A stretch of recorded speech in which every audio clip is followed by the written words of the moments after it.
what's cracking, mi gente? It's your boy D once again coming to you guys, ready to give us some love and a little bit of knowledge. Today, as you guys can see, we got the homie Conejo back at it with us.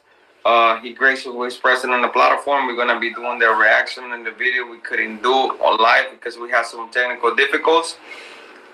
But today we're gonna try and knock it out the content, man. So what's cracking, my boy? How you been? Pretty good, carnal. So hopefully this time it goes good. You already know.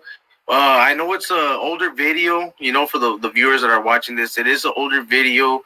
Me personally, like I told the homie on the last time we tried doing it, I didn't know too much about him, man, to be quite real. But after watching that one time, I was like, okay, I honestly tripped out. I honestly tripped out on how Lucky was acting too. So we'll talk about that right now. So should I add it to the screen, my boy, and let's get this going? Yes, sir. Let's get it. All right. So just bear with us, guys. We're gonna run through the video. We're gonna give our opinion, touching on basis. Like you say, it's an old video, but just bear with us, man. All right, let's play. All right. Get that. Ooh. Here we go. We're live. Can you hear it good, my boy? Yes, sir.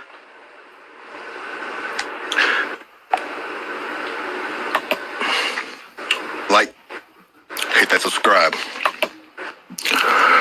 This is probably one of the biggest days in Hoodstocks history. I believe that's safe to say. Some of you may understand the magnitude of this interview and know that never done.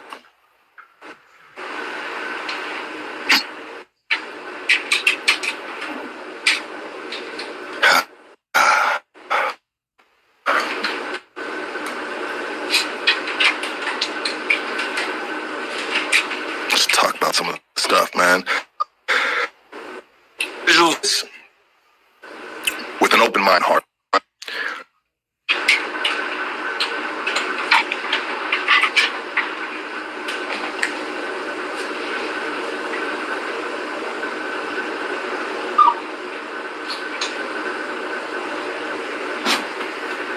It's okay.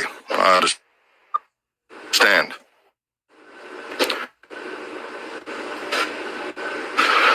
But the question is, do any of us really understand? Spence out, right? Is the screen playing good, my boy? I had to ask real quick. It's freezing here and there a little bit. Sometimes it goes like freeze out and then he comes in and speak on, but that's all it is, bro. All right, it's because on my end it goes black, so I do apologize, gente. Yes, I live in the mountains, so Spencer. But I just wanted to make sure, my boy, because I can hear him perfect. I just don't know if you guys are able to hear it as well. You know what I mean? Yeah, he sounds good. Like the sound is good, but just like the screen is frozen a little bit. Basically, since we paused it, he's saying basically that's the biggest interview I think he landed it on his whole platform so far. With him being and the way he acts, you guys gonna see it throughout the whole interview. The way he's acting, the way his demeanor is way different. His whole energy is different from any interview he ever done. He's not even drinking there. He's not even getting high there. Like, it was just some church boy thing.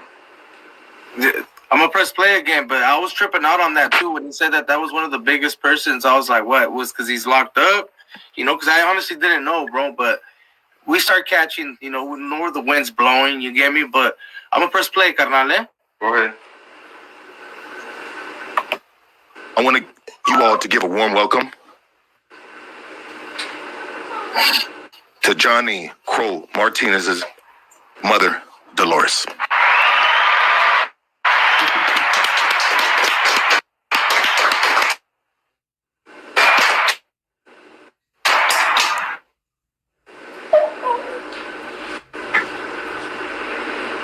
How are you doing? Hi, thank you so much for having me. Thank you so much. Yes, we got that for you right there. Matter of fact, we'll put it. Beautiful. Yeah, that's for you.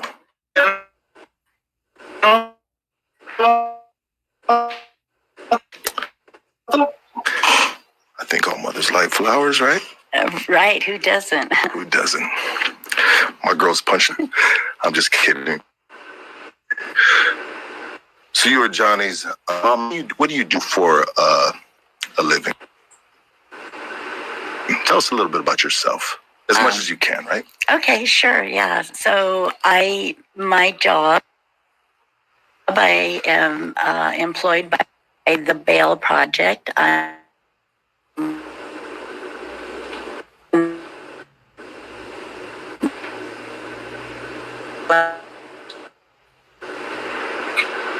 So we're looking to bail people out that wouldn't normally have the chance. That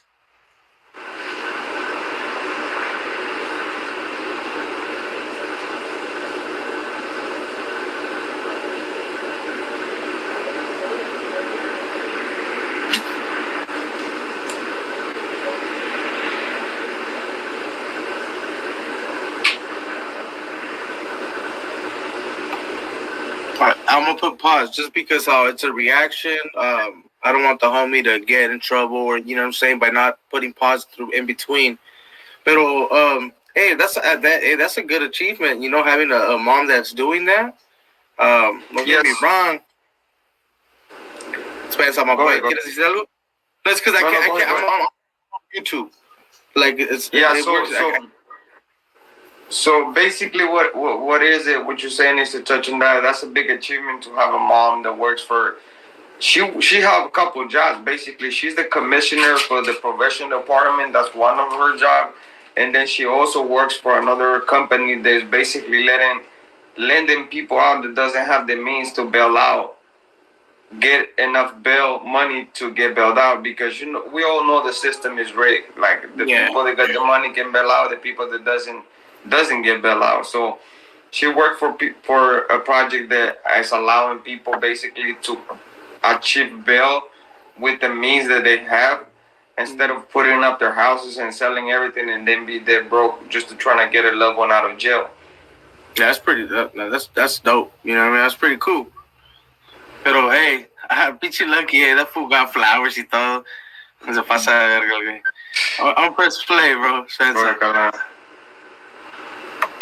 The hunger strikes that took place in the state of California, the first one being July 1st, 2011, where 6,000 people were involved, 6,000 incarcerated people. The second one was September 26th, where 12,000 people were involved, and 3 other states that held California prisoners. And then the third one was July 8th of 2013, where 30,000 incarcerated people were involved.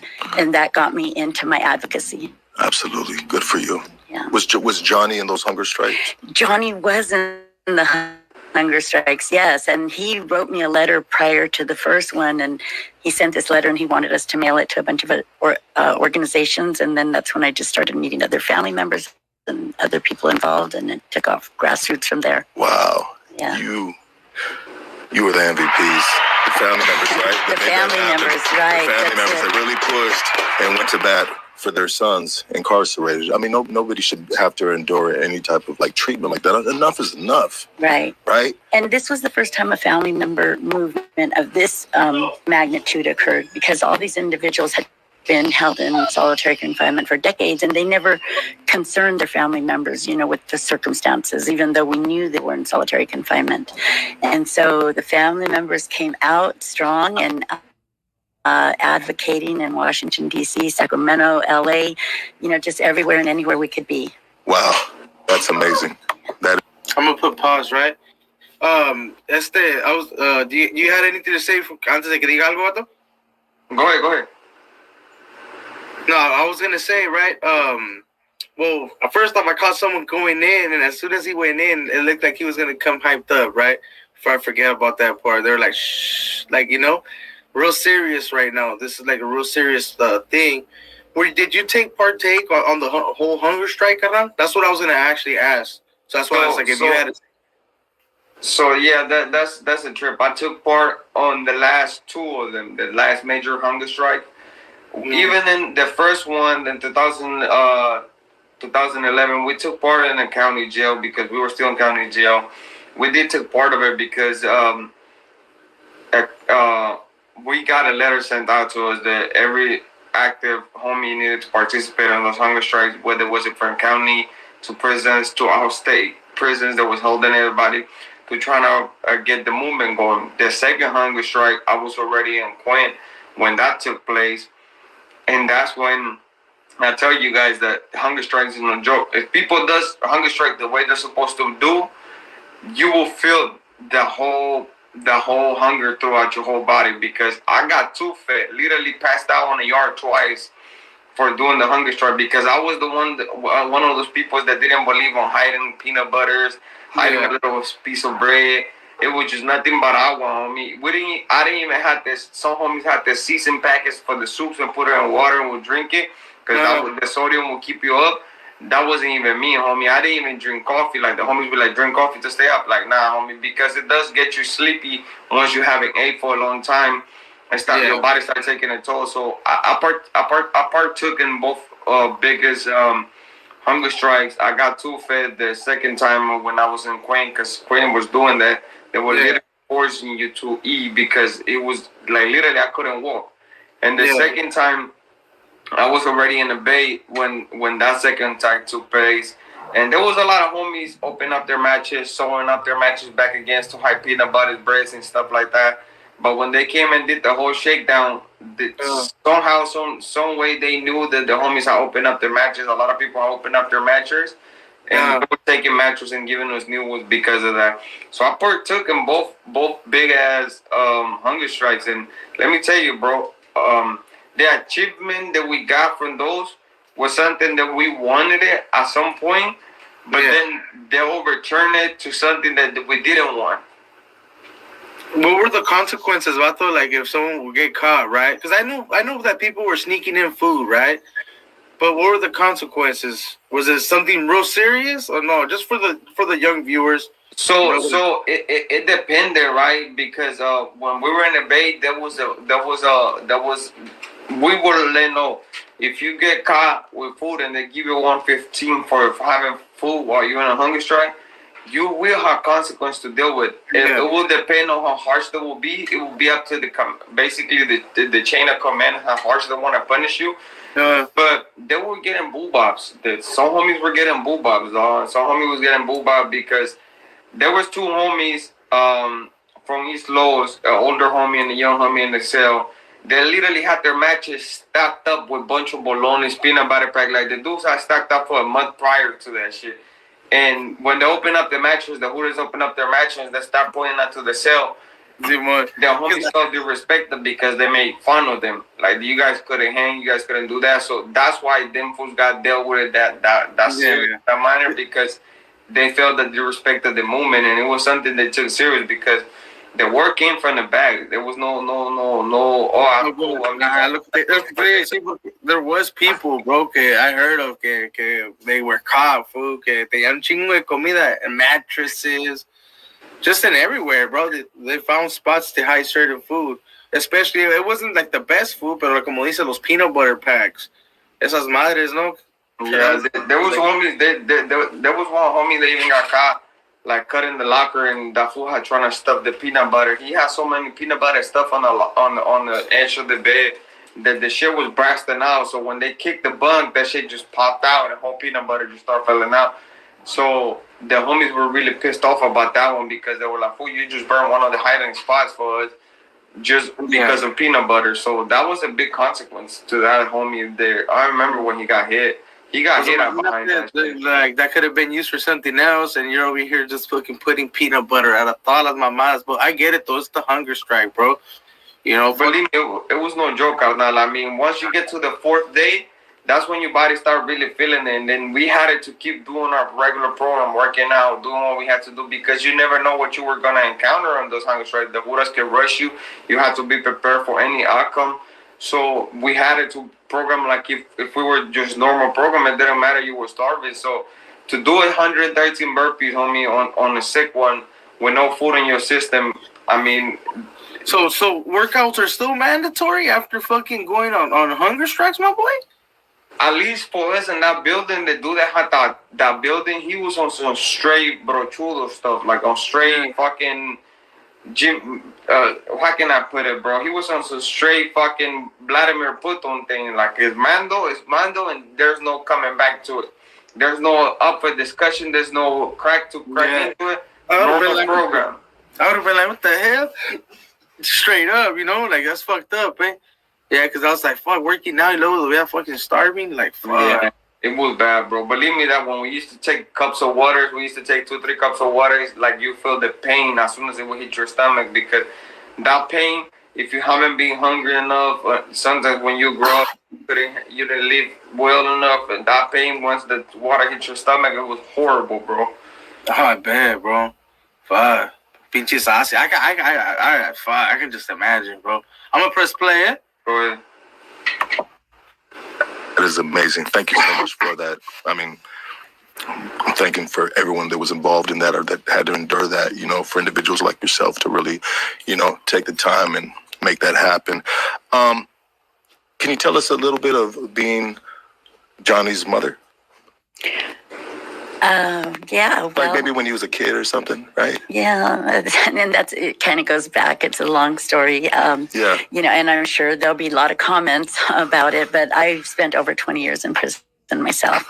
So being Johnny's mom, he grew up, in the playground of CIW on the weekends. And at that time they had a play set. They don't now, but at that time they had a play set. So, he'd be going down the slide in the California prison, 4, 5, 6 years old, or being swung on the swings there. And it was through drugs. So I have 5 prison commitments. I'm just going to put it all out there in case anybody wants to make any comments. It's pretty much, it's an open book. I appreciate your vulnerability and being transparent, and transparency is key right here to this podcast. Yes. And when you're transparent, people feel like they can kind of trust you, or they can, they believe what.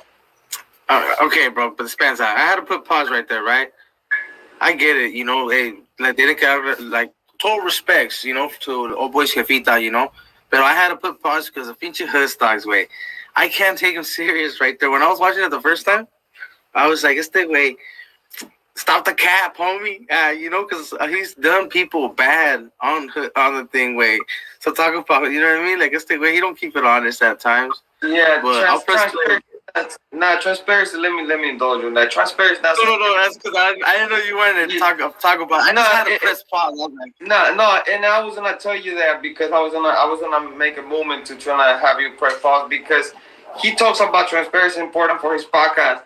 When that fool Güero went to the Güero Dufenstein, was that thing he had some type of dealings with Flaco. I don't know who he had dealings. When he opened up and was truthful about it, you smashed on the dude. You literally cut the interview in half. You wasn't even professional about it. You didn't even what, my G, this is what you just was like, oh, I'm just gonna end the interview right here. Go. You got anything else to say? And then when dude was like, you have an issue with it, like, nah, it's good, bro. Appreciate your message, but I'm not gonna allow you to do it on my platform.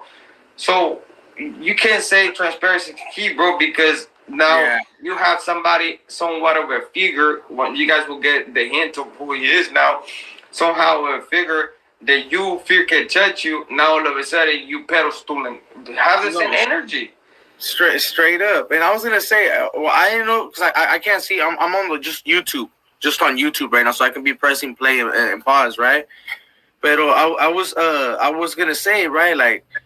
That person you just mentioned is the best example, bro. The best example, and a hint that you want us to do a reaction to that, like how we're doing to this one. You can kind of see, man, that there was an agenda right there. Hoodstocks already knew, bro. Oh boy, Lucky, he knew what he was doing. He was clowning pretty much during the live. Nothing serious whatsoever, at least in my opinion. And then when those hot questions came out, you can kind of tell where he was like, bam, and like he wanted to do, like, to be quite real, the upstaters dirty. That's how I kind of seen it, because Weddle was doing something positive, bro. Yeah, he probably had a run-in with someone that, was straight garbage, and he actually said that once he found out that he wasn't going to associate or none of that shit, like I said, I'm still going to give him the benefit of the doubt, but now you picked the perfect example, carnal. Yes, sir. Press play, eh? Or you had something else to say, my boy? No, go ahead, press play, bro. you're saying, especially when you share, dark moment in the history of your life, right? Right. And that's really interesting, and that had to be very, very difficult for a young boy to be growing up actually in the system without being convicted of having to do time or being in the system, right? Right, yeah. Well, and then, like I said, I had 5 prison commitments. So then every time your mom comes home, you think this is the time she's going to stay, too. Yeah. So to go through that repeatedly, rather than, I did over 21 years, but it wasn't just all at once. It was, time after time. Wow. Is it okay if I ask, so who raised Johnny then? My Nina raised Johnny, and my Nina actually raised me, too. My aunt and uncle. Because my mom was not around at the time and my dad was always in prison. And so my Nina then ended up raising Johnny. Wow. Yeah. And so what point in your life did you finally change your life around? Like, how old were you? I remember the year, April 1st, 2000. I mean, April 5th, 2000. No, only because I don't keep track anymore, Yeah. Sometimes even Johnny reminds me, well, Mom, no, I'm this age, but thanks for thinking I'm younger. And I go, well, it's because I think I'm younger too. So, but no, April 5th, 2001 was my last arrest. And then I was in the county jail with a parole hold, and after 8 months I bailed out. Then I was out on bail for a year, and then I had to turn myself back in September 30th, 2002. And then I paroled from that February 7th, 2009. But when I bailed out, that last arrest was really, it was my last using, it was my last of everything, except for speeding tickets, which I haven't gotten one lately, not got one. Road rage, huh? No. But, so that is when it all, so my sobriety date is April 6, 2001. Wow, congratulations. Thank you.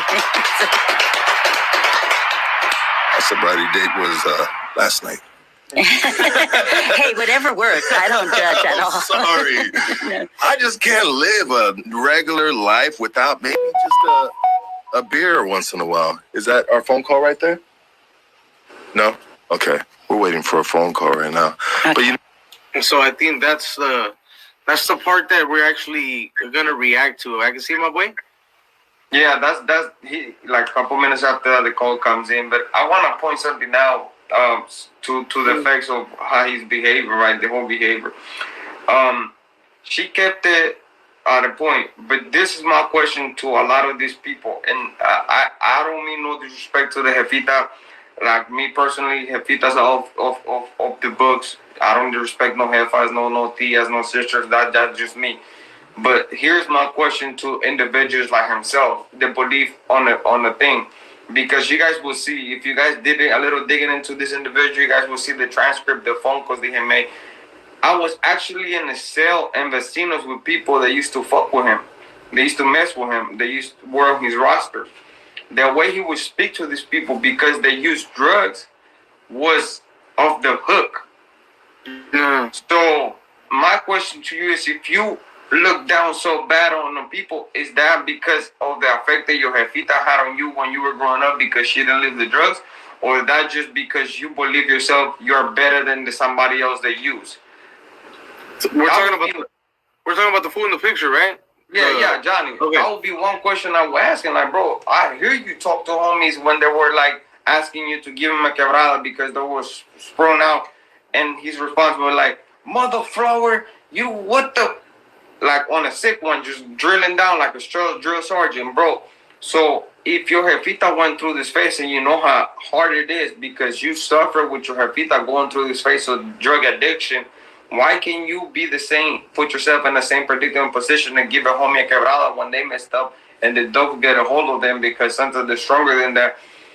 But you decide to just demolish it and destroy their character and even getting whacked on the yard just because you don't agree with the dope had done to them. Oh shit! So you actually know? Well, I won't say no, but you have people that know the individual is gonna come on right now. Yeah. So when I did my last shoot term in Pelican Bay, that's when they were doing the step down program. They were kicking down. They were sending people to D5, because the short corridor is basically C facility all the way through. But when they started doing the step down program, they wanted to do a little split up. So they were sending sometimes overflow. They would send dudes to sometimes they would send us to C facility, and sometimes they would like move somebody. Some of them like they were doing good. They had some type of beef going on. They would move into D facility for a couple of days, couple of months, and then they would get acquainted back to again. He was 4 cells down for me in D5 when they started doing that. They were gonna start releasing people, and I know 3 individuals that know him for a long time. One of them was my old cellie from Orange County, and one of my vecinos was like me and him were real cool. So sometimes I used to let him borrow my claps, or sometimes I would hear like the conversation, because sometimes he would come into the cell to do a quick call, and then I would hear the way he would speak to them, and then listen and reading to the transcripts that the Fed put out on his phone, because that he got caught, his voice and everything. You can actually tell his whole demeanor how he was, bro. Oh, okay, fuck. That's the trip. Should I press play, my boy? Yeah, go ahead, press play. I can't see, so just try to like get, if you need me to put pause or something, just be like, hey, or so I can hear you. See me get this? Okay, my boy. All right. You know, some of our strongest advocates are the ones that did the hard time, the ones that were addicted, the ones that know what it feels like to have your face, in the dirt, so to speak, right? Right. Right, that's true. Those are some of our strongest advocates right now. We have a lot of lifers that come on the platform, ex-lifers, they're, 25, 35, 40 years, and we give them a platform right here. Yeah, and I think that's excellent. It's an excellent opportunity for them to be able to share their truth and their story, right? Because within the guidelines. Right. Yes. And a lot of people don't realize, and then especially the ones that are coming home, and some are being very vulnerable and transparent about their struggles. Some are soaring, successfully. Everybody's different. Everybody's journey is different. Well, it just sometimes the guys. Hello, this is a prepaid. Oh, is that us? Okay. Johnny, yeah, please. Can you hear it? It's already on here. Oh, is it? And they automatically next call. This call is also subject to charges for your call have been accepted. Mr. Johnny Martinez. Hello. Hey, how's it going? Hey, Mr. Johnny Martinez. Hey, check it out. I'd like to welcome you to Hoodstocks podcast with the utmost respect and gratitude. I am very appreciative for the person that trusted to point you in this direction so you can utilize your First Amendment and I believe speak your piece without mainstream media painting a narrative that is at times inaccurate. So with that said, today, you're going to get a fair shake here on Hoodstocks, and the stage is yours, sir. How are you doing today? I'm doing really good, just taking one day at a time and, focusing on this case and just taking one day at a time what we could do, Absolutely. Were you getting ready to get out? You're serving a life sentence right now, and help us out for some of the audience to follow what exactly you're going through and advocating for. Yeah, basically, well, right now we're advocating for, to get bail, first of all, because I'm pretty sure, as everybody knows, I overturned my wrongful conviction. I was incarcerated for 30 years, and for a murder I didn't commit, and it got overturned. I got resentenced to a misdemeanor, simple assault. But instead of being released, now I'm here in a federal detention center fighting a federal case, which is, the subject of retaliation. Pretty much state court looters getting a third bite at the apple, so to say, Yes, sir. Yes, sir. So you've been in there for 30 years. Excuse me? How long have you been incarcerated for? I'm gonna put pause. First, I'm just gonna say, when I was first watching this, my boy, I didn't know who old boy was. ¿Sí me entiendes? So it caught me off guard that Lucky ended up actually coming in all fucking super polite. I was like, what the fuck? I was like, to me, that was something new. He gave me, I was like, man, that shit got me off guard out of nowhere. But you need to say anything, my boy, before I press play? Or before it's a trip there because it's a trip that if people reached out to Lucky and be like, hey, for my ex-comic, but I'm doing my life thing, I decided to hang my gloves. I guarantee you he won't give you the same energy he's giving to old boy. Now, let's be realistic. Yeah, the conviction got overturned over technicality, whatever. That's his right. I don't wish nobody incarceration, bro, because that's just not my get down. I don't wish nobody to be in jail. But also, he has said accountability is a big thing for him and transparency. Then why never touch the elephant in the room? You will see throughout the whole interview, he never touched the elephant in the room. And by that, what I mean is you will see as the video plays on, he never once addressed his involvement in any prison gang. He never once addressed his involvement on what the RICO indictment is against him. Not once did he touch any of the subjects. Why? Pues no le conviene. Of course, we go back to saying the same thing. He's advocating for his life. God bless him if he does get out. But he cannot sit here and paint a narrative, say, I'm a peaceful guy, I'm going to church, I'm doing this, I'm going to come home, and have nothing to do with it, because the long time commitment that he got is a serious commitment. Now, there's been rumors that there was being repercussions because of this interview. There's been rumors that supposedly he's going to get put on a shelf or whatnot. To the truth, we don't know. But as you guys will see throughout the interview, his whole demeanor is, I'm not going to touch subjects that won't get me in trouble. But nah, well, I'm just I think that's a smart route. I don't think no one's gonna want to talk about certain things like that. But it's like when people know who you are, you can't come like and paint a certain narrative. ¿Sí me entiendes? But así ya sabes cómo son, vato. Un first player. Yes, sir.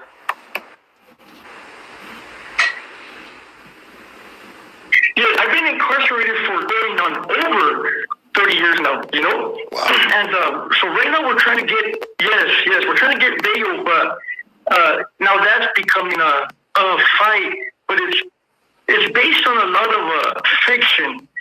You know, this federal case to begin with is the product of retaliation, because the same prosecution team that I defeated in state court is the same prosecution team now prosecuting me in federal court based on the same exact charges that I beat in state court. You know, I can't be prosecuted no more in state court.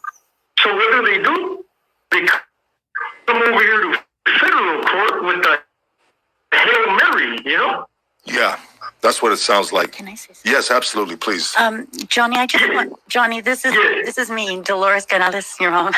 I just want to make a comment on how you said that, you know, your original case, it was reduced to a misdemeanor. You know, I was in the courtroom that day, and many people from the articles, I've seen comments where they think it was like on a technicality or because the law has changed, which the law has changed. 30 years ago, they were allowed to sentence you like that under natural and probable consequences doctrine. But the thing is, that day that I said in court, where the DA was still fighting to try to keep your original sentence, the judge did say, according to the law, she had no choice but to reduce it to a misdemeanor. And then she literally pointed out, which is documented in court transcripts, let me remind you, she said, Mr. Martinez was not only involved in the brawl, he was standing on the other end with his back turned when it happened. So, you know, I think that statement from her was so profound, because that was original evidence that was there all along. For 30 years, that evidence was there, that not only were you not involved when it first occurred, you even had your back turned and were standing off to the other side. You know, so for the audience to really understand the depth of that, and then to see you that day that you got your victory, and you smiled and you were cheerful, and the bailiffs were choked up with emotion to where one bailiff even said he had never seen anything like that. And I sat there like just in tears because I couldn't be happy. But yet you called me that night because you had been fighting your case so long, and you called me that night and you said, "See, Mom, I told you, Mom." And I just really want the audience to understand what that was like as a mom, knowing for 30 years that you weren't involved, and then to actually hear it in the courtroom that day. And I just wanted to touch on that real quick. Yeah. If I may say something, it's I'm gonna, because it was very difficult to hear her. It was like completely static, and I'm pretty sure I know why. The reasons, because I'm doing this, and particular people don't want me to do this. So now, I was extremely staticky, everything I just heard, but I caught the gist of it right there, Johnny, can you hear me? Yes, I could hear you, but like I said, it's staticky, but, more or less, it's very difficult, but it's okay. It's okay so long as our listeners could hear it. That's all that's relevant, And the main thing for this is to get the real side out there, because it's like a recurring theme. It's always one-sided. Even back in 2018, when I was initially charged in state court, they painted this horrible picture, but then all the charges got dismissed. 3 different state judges dismissed all charges for a lack of probable cause. So here we are in a federal court, but the thing is this: the very people that instigated the state charges, they lost. I beat them fair and square. So now here we are in federal court based on evidence that is unreliable and is fabricated, and the bulk of it stems on a jailhouse informant who all the evidence clearly points of culpability and his guilt. He's not being charged. And that's a big issue right there. They're saying, you know what, you have a life to kill, whatever. So long as you give information, whether it's true or not, you'll get away with it. That's what they care about. If you get information, and you can pretty much do whatever the hell you please. It's that win at all cost mentality, and that's what I'm pretty much up against right now, sir. How can I put pause, my boy.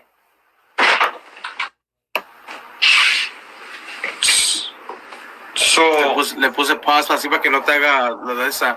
But I was gonna say on him jumping on then, or him going on Hoodstock, it's more like because I didn't get I still don't get why he went up there, right? Is he trying to plead his case, or is he trying to get like a backing on like people to go back his plate in court? Okay, what's going on, carnal? So it's both. So basically, this is what the gist of him calling, right? They made there's a couple content creators that made videos regarding him when the first information came out that he was trying to get bail on their record name and his case got overturned. I didn't touch it at that point. I didn't touch it. I didn't do no reaction, but there was a couple content creators that did. Somehow, some way, those videos made it back to their family. And their family reached out to this content creator, was like basically trying to have an open mind, don't be an asshole, don't. We love our family, we trying to get them to come home, and you over here smothering them up. One of the content creators, oh boy, he got into with the sister. And everything. Right now, gente, I will ask, right? I might have an idea of who he's talking about, because there's only a few that really make videos on like content on like people like this, right? Like I said, this is not my typical stuff that I usually react to. The homie wants me to be on here, and I wanted some things cleared up at the same time, right? Especially when it came to Lucky, because I was like, I never seen Lucky act the way he does. And I tripped out, especially on this one. But then after watching the video, I was like, oh, I was able to kind of catch on. I was like, oh. But then I was kind of confused because I was like, man, usually people of any kind, right? Whether they're pushing something, they usually don't come out on social media like that. So that's why I was kind of asking the homie, like, hey, well, what's the reason? Like, he's trying to get people to back him up or okay on that, you know? But Apologize to the viewers for this interruption, but as I told you guys before, I'm in charge of this building, so sometimes people come and knock on the door. Even if I text them and let them know, I can, but it still happens. But well, the whole play his was basically there was a lot of narrative there that he got played on, basically saying that he was a murderer, that he was a member of the Mexican Mafia. As you guys might already be known because of the way like he's acting. He still was an active member of the Mexican Mafia when his conviction got overturned. There's no denying that. The federal people got some phone calls when they did the raid and then they snatched up a couple of the senores where one of his phone calls was bugged. And they got letters where he got people hit in the county. They got letters where he got people hit allegedly. We're going to give the word allegedly so that way I don't get massacred in the video, but like, how do you know? Allegedly, he got people, homies touching Calipat, and he got people touching Centinela, he got people touching all the different behind them working for him and obeying him. So technically, they're recharging him for something, but that's more of like an inside thing, right? It's like inside? Yeah, so basically they're recharging him for him being a member of the organization. Is still while functioning, while active, while incarceration, but they still trying to pin him down for the old case and the federal. Yes, he cannot be charged in the state because that's double jeopardy. But the feds can charge him for any case if they present new evidence. Which the new evidence was, look at the judge. He's using the phone. He's controlling the area. Why we would want to grant somebody bail that's gonna go to Orange County and just demolish and corrupt the community? His mother is trying to advocate that he's now no longer part of the organization, that he's denouncing the organization. He doesn't say it himself. His family's pushing the narrative that he don't got nothing to do. He somehow aim at it. When at the end of the interview, you guys gonna see he say, I'm just trying to come home and do me and just be a lawyer and go to church. So that's like his denunciation saying I don't have nothing to do with my brothers. What my brothers do, that's their predo. I don't have nothing to do. What he's doing right now is trying to get the media and the outlet to back his play, to not paint him as a mafioso that's still active, involved in an organization. He's trying to have them paint a picture where I deserve bail. I did 30 years for nothing, for a crime I didn't commit, which you might be right. I mean, I did 15 years for something I wasn't even in the city for, but if I got caught with an in-house case, and I still had to fight it when I came home, and I had to face the consequence because he was in-house. Now, he's getting charged federally because all the phone calls and everything they caught on one of his runners. They caught letters, they caught phones, they caught money, they caught tails. They have a bunch of stuff on him. That's what the federal's got. So what he's trying to do is paint a picture of himself a little bit less than what they're painting him to be, and trying to have people back in display. Oh, Too much. Yeah, so okay, I get it now. I get it, and we'll throw another allegedly. Like I said, like the homie said earlier, we'll throw another allegedly. I'm gonna press play. Oh, but before we do, just so that the gente are aware, there's gonna be two parts. You know, there's gonna be two parts of this, just so you guys know, because it's starting to hit the hour mark, and you guys already know how StreamYard be acting up at times. So, just so heads up. I'm gonna press play, carnal. Go ahead.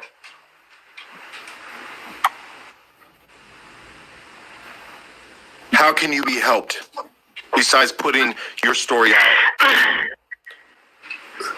Well, you know, first of all, is to set the record straight, because a lot of these news organizations, it's always one sided, and it's, you know, it's kind of biased. But when we look at years before, it's like the same old song, but yet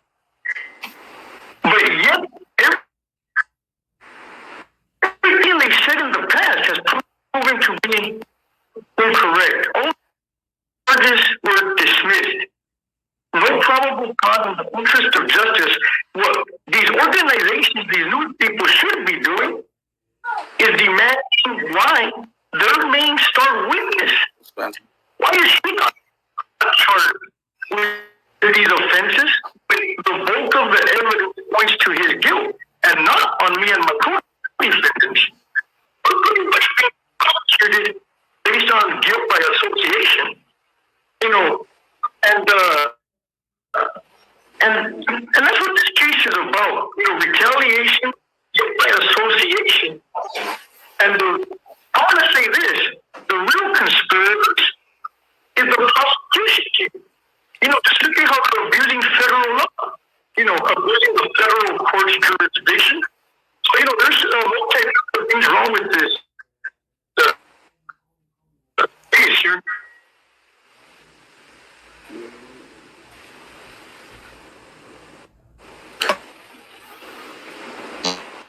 Hey, you said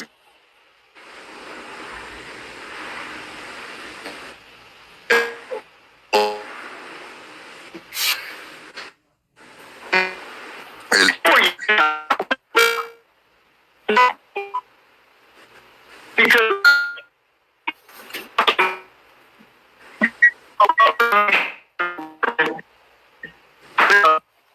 committing perjury, you know, they were saying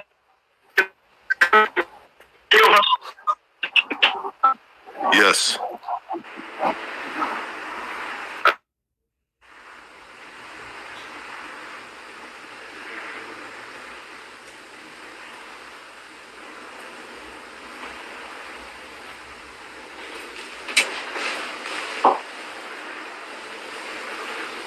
they're just as guilty as they. Well, you know, how are they going to prosecute the deputies when they're involved in the same behavior, if not worse?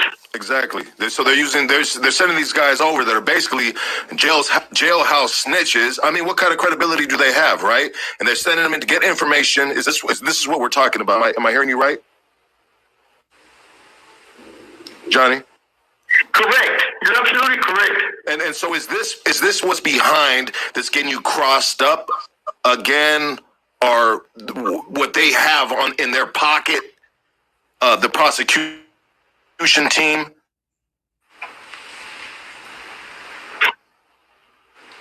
Yes, the prosecution team is all over again.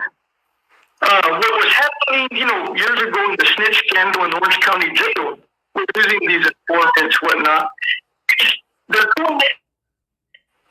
Oh, they've been doing it, but they're doing it more blatantly in this case. The only difference is able to spot it and, you know, to catch it and to deal with it.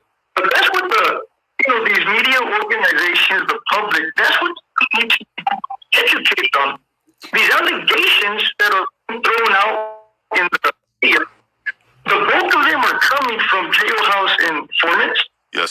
And his handler, the biased agent, who is pretty much manipulating statements, misconstruing statements, and even providing false statements out there. And the irony of it is these people can't even testify in a court of law because they end up pleading the Fifth Amendment due to their own baggage. And these are law enforcement officials we're talking about. If I could just go back to when they were filing these charges on Johnny before they were dismissed. For instance, Johnny had filed a Brady motion because one of the detectives did not disclaim at the time that he himself had been filed charges on. And so the judge said in court, and this is all court documented, that while it was true, sometimes this detective was not transparent. Sometimes he was. So like in layman's terms, sometimes he lies, but sometimes he doesn't, you know. Yeah. And she denied that initial Brady motion because she said, and besides, he was granted immunity because he was one of the ones caught up in tampering with evidence, lying on the witness stand, the snitch scandal where they found... This call will be terminated in 2 minutes. Okay, go ahead, Johnny. Call back, Johnny, when it terminates, okay? call back when it says 2 minutes. So when you're gonna call right back, correct? Yes, I'm gonna call back. I'm gonna call back right now. Okay. Thank you, Johnny. And going back to that, if we could just look at the bigger picture here, and I understand it. Okay. So I'm gonna put pause. Setting the thing up. I came back to StreamYard. Now, so yeah, gente, fucking. When it comes to an old boy right now, I get what he's doing, right? He's trying to say that they're trying to do him dirty. I get that part, right? Like, I've seen people that actually get done dirty. But like how the homie says at the same time, you can't just point out some things and always play like the victim card. I get that he's getting hit, or he got hit, I guess, with fools that are like fools like Flacco. You know what I mean? Just fools that you got to really be through chat with, you know? There's rats everywhere, homie. You know what I'm saying? You got to be through chat. But you got anything you want to say, my boy?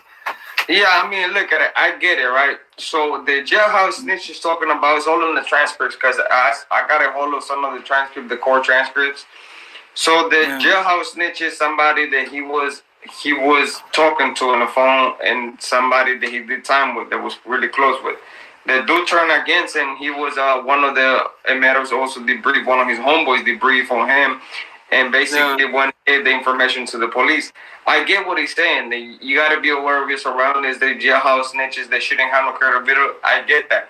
That's all fine and dandy. I support jailhouse snitches shouldn't have no credibility. But also, that happened 10 years ago when that person debriefed. The charges they're bringing now are recent charges. These charges that allegedly happened with these people getting ordered to get hit by his hand, by his voice, by his command. They got phone taps where he cannot say, "Oh, it's not my voice. They're lying on me." They got phone conversations unless the federal government go to the stream to fuck with their voices and put recordings. Like, I know they can do it, but literally they got them out.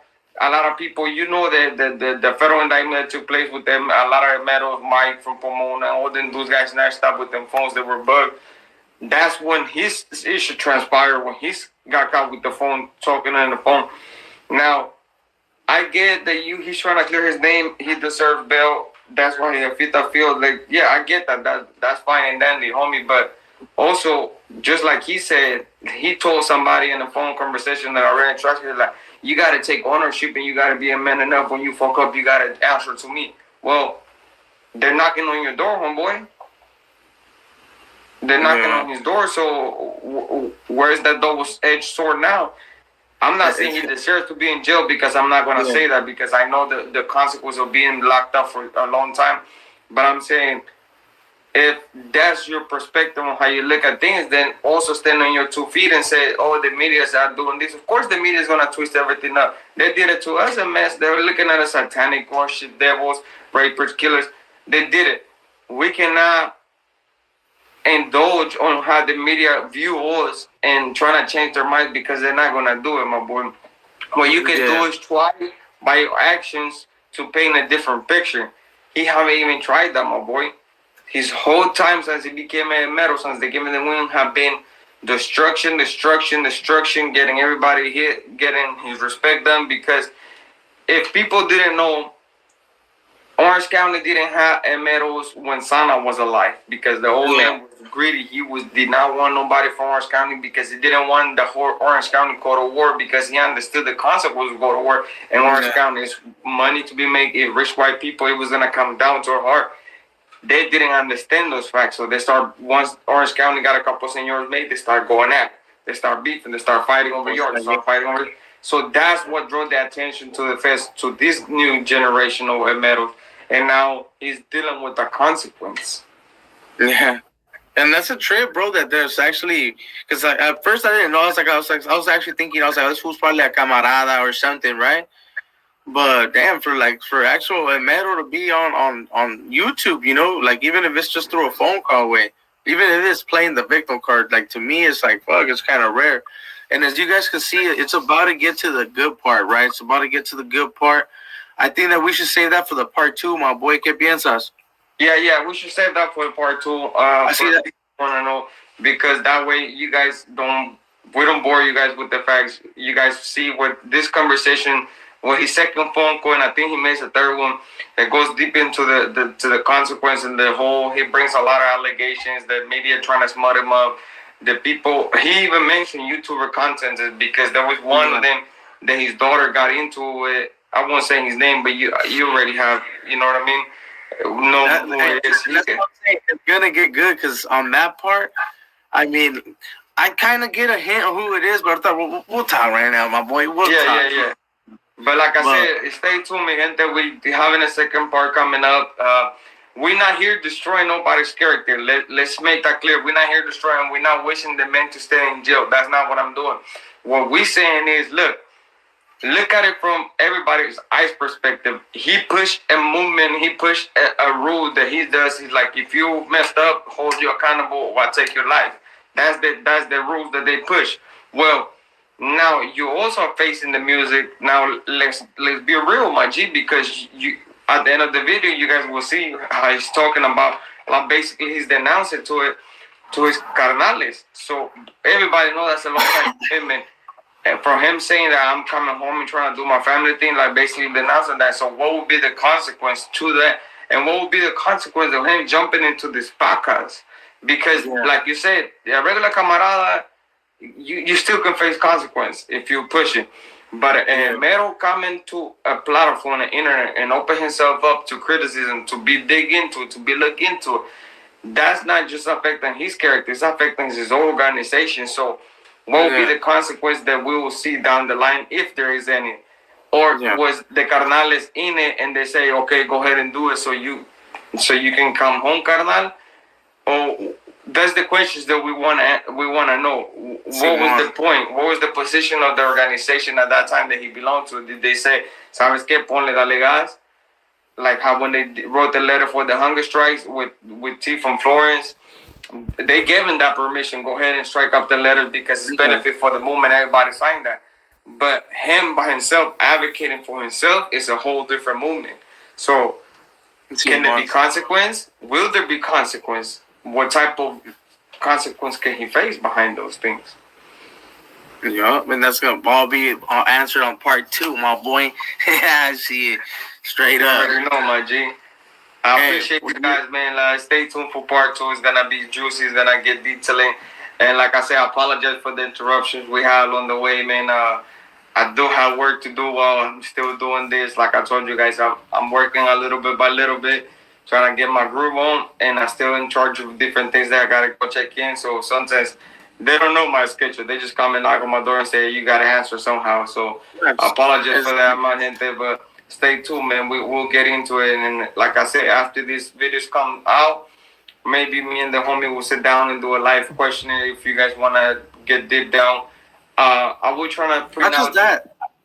I was gonna say before we forget, make sure to drop a comment, gente, and let us know if you guys want us to do one on Güero, because you pointed that perfectly out, bro, on that other one. So drop a comment on that and let us know. Make sure to subscribe if you haven't. You know, this is on the homie's new platform, so make sure to share it with others and let's get more people in here. Ya sabes. Ya sabes. Like I said, like the homie said, man, drop a comment if you guys want us to do the reaction on Güero, because that's something that kind of threw me off guard bad. So go check out the new channel, my guys. Subscribe if you haven't. Leave a comment, leave a like, share a like, and just pass it along, man. Let's get this channel going, man. Gracias, my boy, for tapping in and everything. I appreciate you, my boy, for taking the time out of your day to do this with me. Yes, I appreciate it, my guy. You already know. Late. Ya sabes, my boy. With that being said, gente,